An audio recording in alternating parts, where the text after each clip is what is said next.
धन्यवाद। केराहरू लाउन चाहनुहुन्छ आउनु होला, केराको बेरा पनि उहाँले दिनु नै छ भन्दै आजको लागि चाहिँ भिडियो यही सकिन्छ। हस् त, बाई बाई भन्नु। खासै बेचिन्न, अब आगाले पैसा दिने लाने अलिअलि चाहिँ हुन्छ। हामी यो घरको लोकल केरा भनेर 100 रुपिसमा चाहिँ बेच्छौँ।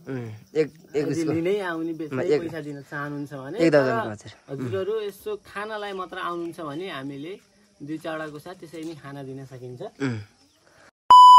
मा चाहिँ यत्रो धेरै केराको घारी भने त्यसपछि त्यहाँ हेर्न सक्नुहुन्छ त्यत्रो ठुलो घारी छ। अनि यो त पुरै गाँज, यो त सबै चाहिँ उहाँको हो।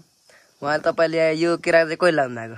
अहिलेसम्म यत्रो करिब 3 वर्ष अगाडि लगाएको यो केरा।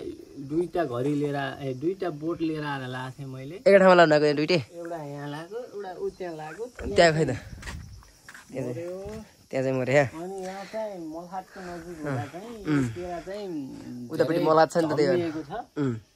करिब यत्रो यत्रो अघि लागेको 1 वर्ष पछि पहिलो बोटले फल दिएको थियो। अनि त्यो फलबाट एउटा रुखबाट केरा एउटा घारी बनाइसकेपछि त्यो बोटले फेरि 2-3टासम्म बेर्ना निकाल्थ्यो। त्यो बेर्ना निकालेर त्यो बेर्नाको फेरि अर्को लाउँथ्यो गर्दै पालै पालो हुँदा यो घरी यत्रो भएको छ। यहाँ अहिले म्याक्सिमम 8-9 घरी छ होला भित्र एउटा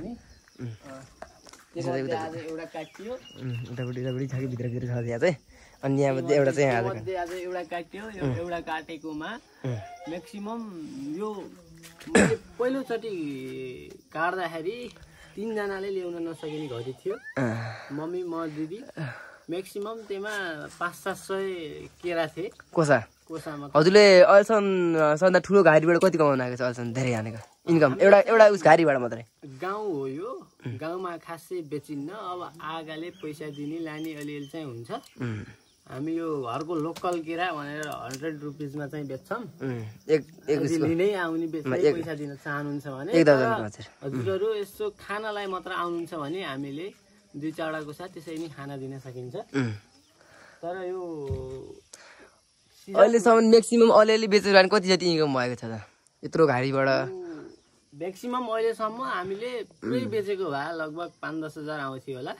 तर हामीले कोही घरै खाने, कोही पाहुना आउँदा दिने, यताउति गर्दा चाहिँ अब त्यो खर्च कति भयो हिसाब किताबै भएन। कहिले 100 कहिले कति हुँदाखेरि। हजुरले आज यो काटेको घारी मध्ये आज चाहिँ यसमा यो बेच्नु भयो भने चाहिँ कति जति पर्ला तपाईँलाई उस लागिरहेको छ त? अब यो 150 वटा केरा भइसक्यो के अरे।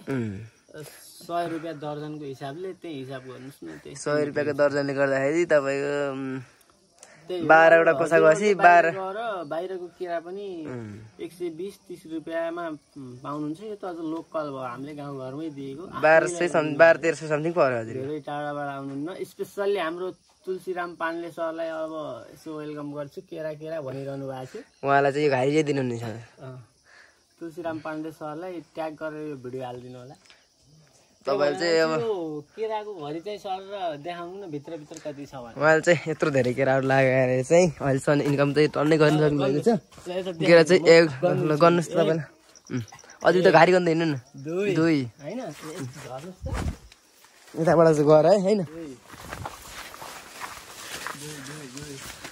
यो गनियो कि अरे 2 भएन? 2 भयो, यो गनिसक्यो उताबाट माथिबाट गर्ने।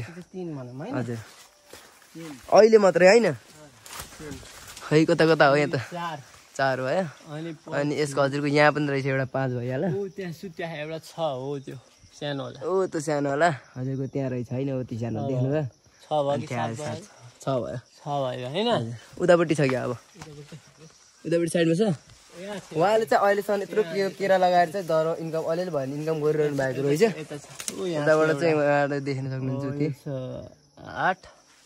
हजुरले चाहिँ यहाँले चाहिँ इन्कम यहाँ चाहिँ 8 घारी त अहिले मात्रै छ भने एउटा गाँजमा, अरू गाँज होइन फेरि उहाँहरूको एउटा गाँजमा मात्रै उहाँले यति इन्कम गर्न गरिरहनु भएको छ कि उहाँलाई म्याक्सिमम अलिअलि भयो भने उहाँहरूले चाहिँ गाउँमा भएको कारणले चाहिँ यत्तिकै खाना पनि दिनुहुन्छ। उहाँहरूकोमा आउन सक्नुहुन्छ तपाईँहरू। नेवारको गाई नगरपालिका वडा नम्बर 4 नेबुवामा। धन्यवाद। केराहरू लाउन चाहनुहुन्छ आउनु होला, केराको बेरा पनि उहाँले दिनु नै छ भन्दै आजको लागि चाहिँ भिडियो यही सकिन्छ। हस् त, बाई बाई।